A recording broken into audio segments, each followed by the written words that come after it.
Hey guys, welcome and welcome back to my channel. Before I start, I want to apologize for the audio of this video and probably subsequent videos because I just realized that my mic is not working and I wanted to cry because I found out after I did my makeup. So I apologize for that. Just bear with me. Hopefully I'm able to get a new one. In this video, I'm going to be giving solicited advice. You guys sent me your dilemmas anonymously, just the dilemmas or problems, whatever you want to call it. You guys sent them to me and I'm actually grateful that you did. Before I get into it though, please make sure that you give this video a thumbs up. Please consider subscribing, turn on the notification bell as well so you'll be notified every single time that I publish a new video. I currently want to embark on monk mode for some self-improvement goals. Do you think it's advisable to do it for long? I don't necessarily believe in going on a long break or a hiatus because you want to do some self-development goals. I know people do it and I know that it works for people, but me personally, I don't see the need. I feel like you can improve or develop yourself regardless of anything. You just need to make time for it. But if this is something I really want to do, if it's a self-isolation kind of thing, I would say maybe try a month, 3 months, 6 months, and then you see how it goes. Because sometimes you may just want to say, okay, I want to embark on this self-development journey, monk mode, this one for like 1 year. But those things are not easy. You need to start small. So I would say build a habit consistently for about a month. If it's social media that you want to stay off of, I feel like breaking those things into bits may help you more. So don't just wake up one day and say I want to do this for 6 months. No, you have to, this is my opinion, okay? You have to kind of break it down before you can now embark on those longer monk mode journeys. This person says, not a dilemma, just wondering why you abandoned your Gilda name. So for those of you that don't know, I used to go by Gilda Ojukwu. That was the name I used throughout my secondary school and my university. But after I left school, I just felt like I wanted to be more in touch with my native name, my native side, because I actually really prefer my native name. The only reason I started using my English name was because people used to mispronounce my name a lot, and in general, I hate mispronunciations. Okay, now think about when someone is mispronouncing my name, especially when it's such a very simple name, Chilutam. I did not abandon it. Some people still call me Gilda till this day, and I don't mind. If you see me on the road and you call me Gilda, I'll answer you. I just prefer using my Igbo name. I don't even want to give my children English names because I don't see the point. Next question says, I can't seem to keep on talking during the talking stage. Bored easily. Why can't you just say, I get bored easily? Wait. Let me not even vex because this video is not the atmosphere for me to be vexing. I feel like there are several reasons why you may not want to keep talking during the talking stage. Part of it may be the fact that you have a short attention span, which is a serious problem that I have noticed with a lot of young people these days. A lot of people in general, and social media largely contributes to that. Either that or you don't really like the people that you're getting into talking stages with, because best believe that if I like somebody, I don't just want to talk to you every day. I want to be inside your skin, okay? so I just feel like maybe you don't like them enough to continue, because if you like somebody, trust me, your attention will be there. So maybe you need to vet the people that you're talking to. I don't think you should get into talking stages with every Tom, Dick and Harry. I feel like a lot of people are very casual when it comes to relationships and talking stages and things like that. Don't be casual about those kinds of things, especially if you're looking to get into a long-term relationship with somebody. So vet them well. If you don't like them enough, maybe that's why I don't want to talk to them. And if it's the case of you having a short attention span, try to find YouTube videos to see, okay, how can I increase my attention span? I like when people say, oh, that people have a very short attention span. It's not cute. How can you as an adult not be able to focus on something for more than 2 minutes? It's very telling of where we are as a society. Maybe that sounds too serious. Another thing that I would say is that you need to actually put in the effort. I feel like a lot of people are very idealistic when it comes to things regarding relationships, marriage, but very few people are willing to put in the work. I actually saw like a tweet that buttresses this point, but I'm not going to go off on a wild tangent in this video. If you're actually like the person that you're talking to, make an effort. These things require time, consistency, choice. It's a choice. You have to want to do it, and like I said, if you like them enough, it's something that's going to come easy to you. Next person says, any tips on social anxiety? I can't talk to anyone I like. The advice I'm going to give you is to fake confidence. I know it sounds very far-fetched and very unreal. But imagine you're faking being confident. Who's going to know that you're faking it? You get, nobody's gonna know you're faking that thing. So when people say fake it till you make it, I feel like confidence is one thing that really fits into that category.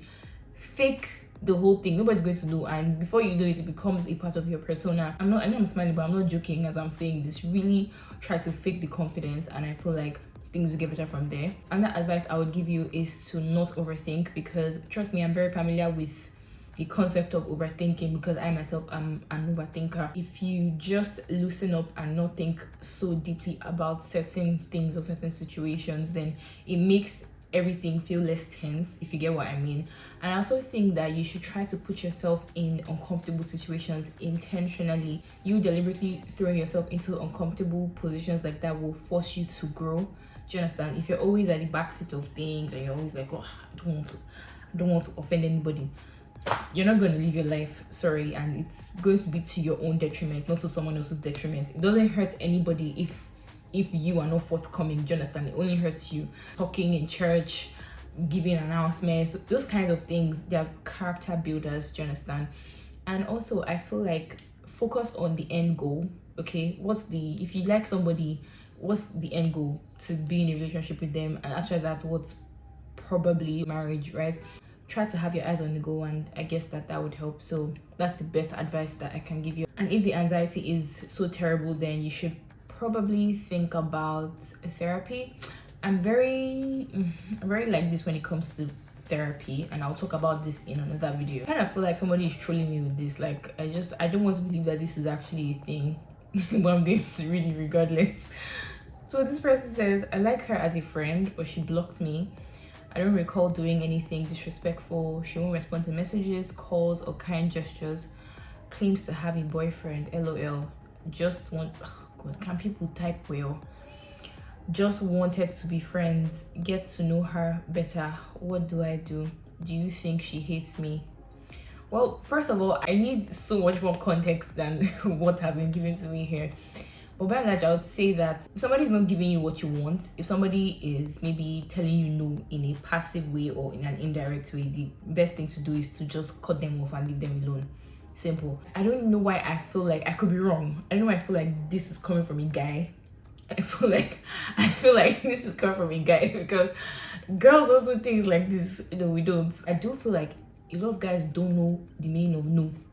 If somebody isn't interested in you, next thing you should do is to leave them alone. This is a no-brainer. Just she blocked you. Wait, hold on. Did you say she blocked you? Dude, she blocked you and you're still looking to be friends? Will you move on?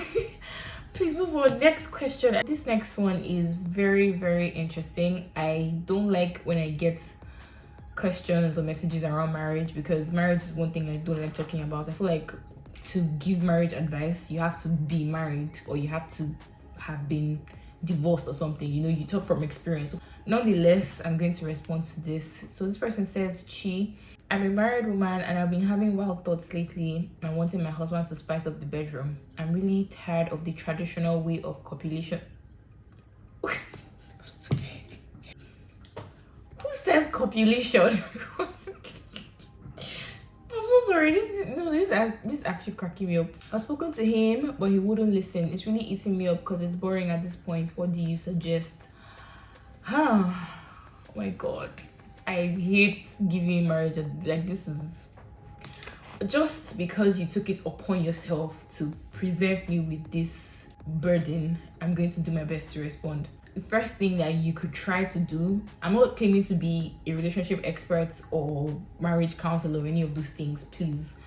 I feel like the first thing that you could try to do would be to find videos online about why it is important for husband and wife to have a very healthy sex life. Do you understand? Sex is not a bad thing. People have perverted it so much that when people now want to spice it up, maybe during marriage and all that, it's like, oh my God, I don't want to be that dirty. Like, I don't know if you guys understand what I'm trying to say. I'm trying to say that people have, let's say, distorted what sex is truly supposed to be. So you now get situations like this. So I feel like if you can find videos online about why it is important for husbands and wives to spice up their sex lives and share with him, and just, you know, say, hey baby, what's up now, please, and please, I want to tell you something. Of course, you know how to communicate with your spouse in a way that will persuade them. You know, it doesn't have to be anything authoritative and all that. You have to come from a very diplomatic perspective, because you're the one that has the problem and the other person is refusing to, you know, acknowledge it. Another thing I would say is probably to go for, I know this is such a stretch, but go for marriage counseling or couples counseling and all that, and figure out a way to make that work if your husband is open to doing that. Another thing I think you could do is to communicate with him. See the thing here, I don't know these people, so any advice I'm going to give you is based off of what you've just told me. Communicate in a very diplomatic way, because I feel like when you're trying to get through to somebody, sometimes it depends on your approach. You know, how does this person like to be spoken to? Think about it from that perspective. Back it up. If you people are Christians, say, the Bible says you should love your wife. The Bible says your body belongs to me and my body belongs to you, this and that. So you find very concrete things to back up your argument. In my opinion, that's what I would do, okay? So that this person understands that you're not just coming at them with a quote selfish interest, but you're also presenting arguments that make sense. Another thing I would say is that I don't know what you're trying to suggest to your husband. This is me speaking in his favor. Okay, maybe you're about to do some sexual paraphilia, very crazy ass stuff like experimenting with fecal matter and things like that. I don't know. I'm not saying that's what you're doing. I genuinely do not know. But if it's getting to that area, I think that's where I'm going to draw the line.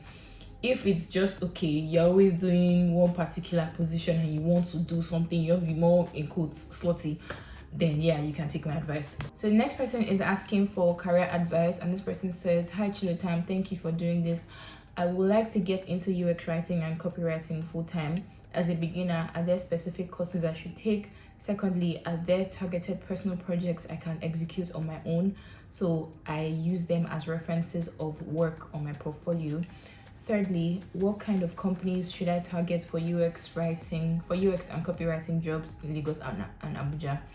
Looking forward to your response. Thank you. The first advice I'll give is to find online courses. I'm going to link all the ones that I did in the description box for you. I took a couple of them on Udemy, and I'll also link a particular Udemy instructor's Instagram in the description box so that you can see there. If you just go on Udemy, you know you need to create an account and all those things. Creating an account, I believe, is free. So go on there, check for Dr. Katharina Grimm. She's the one that I take a lot of her courses. I'm even still taking some up till now. Her courses are very engaging, so I would say start from there. Start from things at the beginner level. Then you talking about personal projects. I know I talked about this in one of my videos where I talked about how to speak better. I'm going to link that video here because I don't want this video to be too long. I'll refer you to that. But what I'm going to say is that if you want to do personal projects, you could take on things like, let's say, designing a flyer for maybe a school or a church or just a local company, or it could even be maybe your friend's business, that kind of thing. You know, everyday things that you can easily get your hand on. Maybe I'll put a picture of a flyer that I've done copy for on the screen. I feel like the easiest ways that you can get into that would be through designing flyers for people. This is UX writing, user experience writing. Not only limited to website copies, not only limited to the tech aspect of life. Copywriting, the same thing. So I feel like those are ways that you can get into it. By the time you start to stack up everything that you've done, you'll be able to present it to employers and say, hey, okay, this is what I've done. And even if you're new to the field, be honest and say you're new, you have a lot of theoretical knowledge. Tell them that you're willing to learn. Don't let the fact that you've not really gotten into it stop you from achieving your goals, because I'm not even into a year of doing what I'm doing. And so for the last question, you said, what kind of companies should you target? I don't know if I can really answer this question. I would just say look for companies that are looking for a UX writer or a copywriter or a content writer. All these things, copywriting, content writing, all those things, they are not limited to tech companies. You can go to a school and say, hey, okay, I'm looking for a job. Do you guys have somebody that handles your newsletters? You can start from compiling the newsletters together, places or small companies where you can easily help them out to, you know, make their business easier or make it look more presentable to other people. That's a way that you can stack up your portfolio. And if you need more help, just send me a DM either on Instagram or on Twitter and I'll respond to you. So this person says, I'm in a long distance relationship with someone in the UK. He's been there for just a year, but he's been struggling to find his feet, so he can't do anything for me. He has only bought me food once since we started dating. The issue is he doesn't even seem like someone who likes to spend on people. He recently finished paying his school fees and the next thing was to buy an iPhone 14 Pro Max that he will be paying back instrumentally. Fun fact, instrumentally is not a word.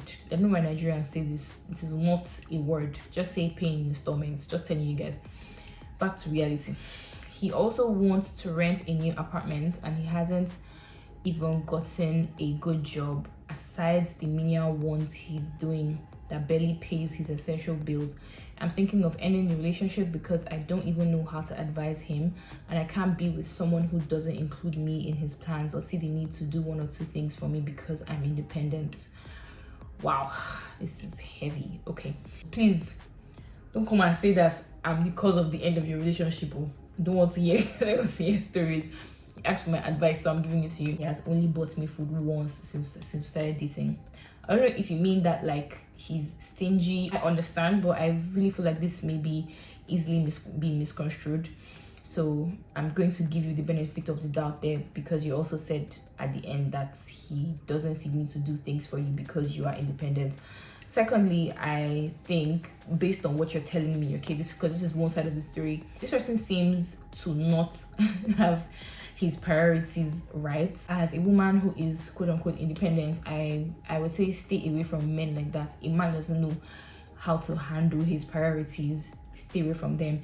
If you're already thinking of ending the relationship, end it. My friends know any nonsense, I'll just say end it, especially if I see that it's already approaching an inevitable end that thing immediately. I would also say that before anything, maybe you should try to communicate and talk to him in a diplomatic way, because sometimes these little issues can just be fixed through simple communication.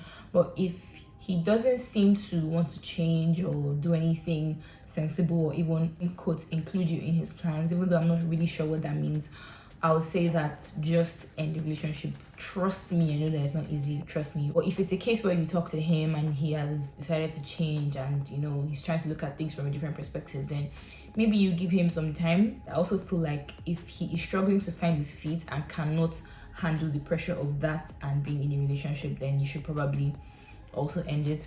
Another thing, so many cons. Another thing is because I don't know you, so I don't know how you are in the relationship. I don't know if you are also doing things for him the way you expect him to do things for you, because at the end of the day, these things go both ways. So yeah, I would hope that you're doing something for him to expect something else. There's this thing that me and my friend used to do when we want to make very serious and critical decisions. Let's do a small table. Put the pros and put the cons.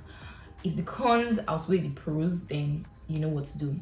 If the pros outweigh the cons, you know what to do. If communication doesn't solve the problem, then you know what to do, girl, in that relationship. Next person says, what's the wildest or craziest request you've gotten from a stranger? Could be physically or on social media.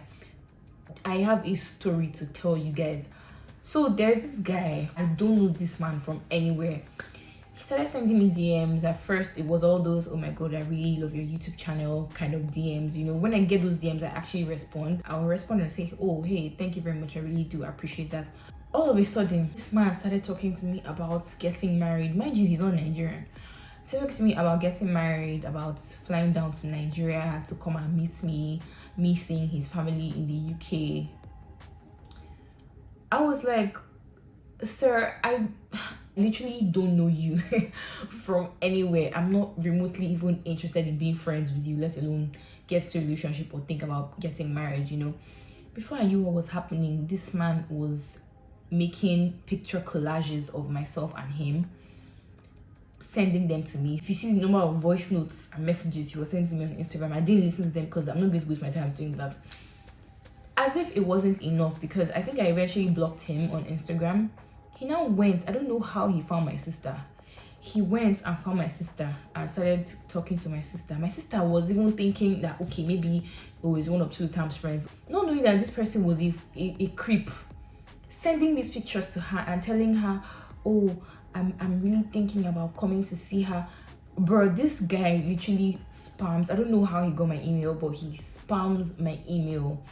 He sends me messages like, it's honestly very, very scary. I think about it, I get really, really scared because I'm like, this feels like stalking, you know, but from the internet. Who is this weirdo? I was wondering, what do you think about incest? I believe it's the best sex possible.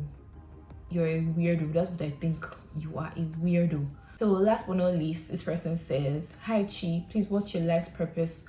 What's your driving force in life? What an amazing way to end this video. My driving force in life is just to be fulfilled and just to be happy with what I do, you know, apart from YouTube. I just feel like I want to live a very fulfilling life. In terms of YouTube, yeah, and all the videos I make and all that, I think about it from a perspective of, okay, how am I contributing back to society?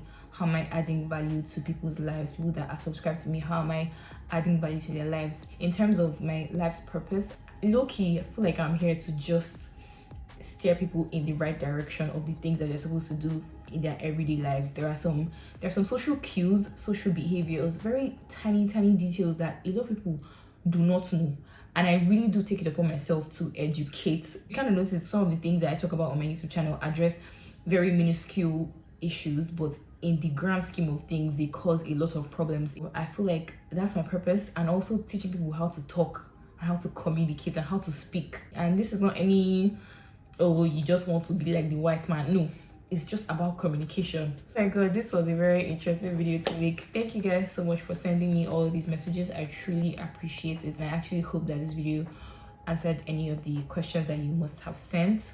Please don't forget to give it a thumbs up. Don't forget to also subscribe, leave a comment down below, and turn on the notification bell so you'll be notified every single time that I publish a new video. I'll see you guys in the next one.